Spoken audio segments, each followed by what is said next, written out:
I have not sat with men of untruth, and with those who hide what they are, I do not come in.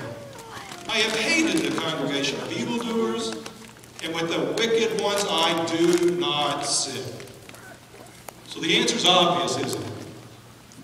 But as dangerous as this tool is for adults, especially do our children need to be informed about and protected from misuse of these sites.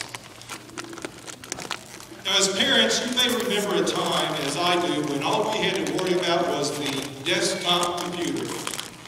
You may remember the faithful slave encouraged us to put those computers in a public area of our home. That was good advice, still is today.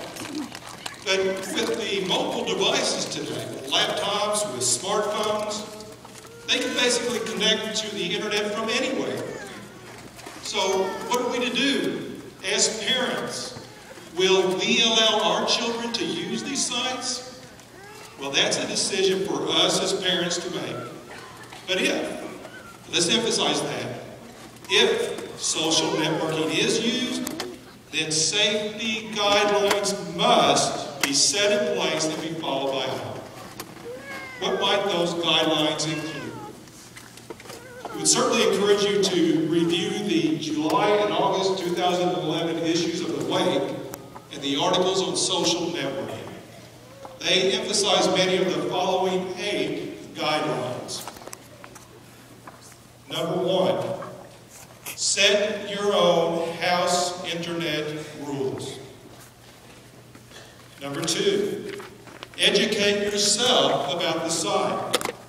Remember that while your children may know more about technology than you do, as parents, you know more about life. Number 3, be familiar with and use privacy settings. Number 4, use caution when posting information or photos about yourself or your family on these sites. Remember the principle, what goes on the internet stays on the internet. Number 5, be selective about who you accept as a friend.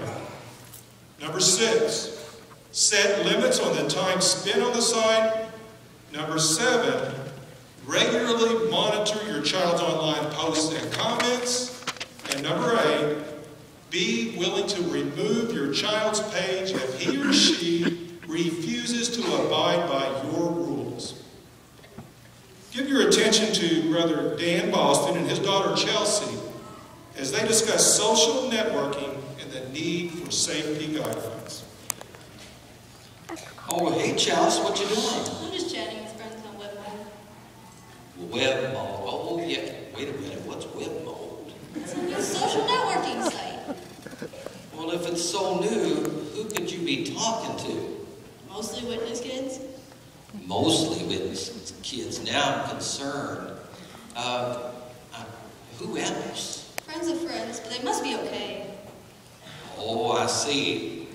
You know, a few weeks back, as part of our Bible reading, we considered a scripture that I think is very appropriate here. It's found here in the Psalm 28 and verse 3. How about reading that? Go ahead.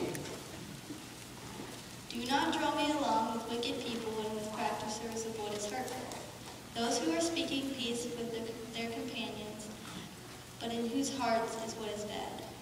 Okay, so you see the point there that I'm just afraid, Chelsea, that perhaps you may be drawn along or drawn into unwholesome or even bad association.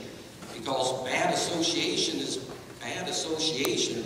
It's all around us today, but especially the internet. How about let's do this? Later on, let's sit down together and review WebMode's privacy settings. That'll tell us all about it and what we need to know about it, and if it really is private, as they say. Also, I would like for you and myself and Mom to come together and get together with the friends list. And those who are okay with us we'll limit it to that. Also, while you're at it, go ahead and friend Mom and I. That way we're all on the same page. We all know what's going on. And two, you know, years ago, it seemed like the faithful slave warned us against the dangers of just watching too much TV. They alerted us to those dangers. Now they're alerting us to the dangers of the internet.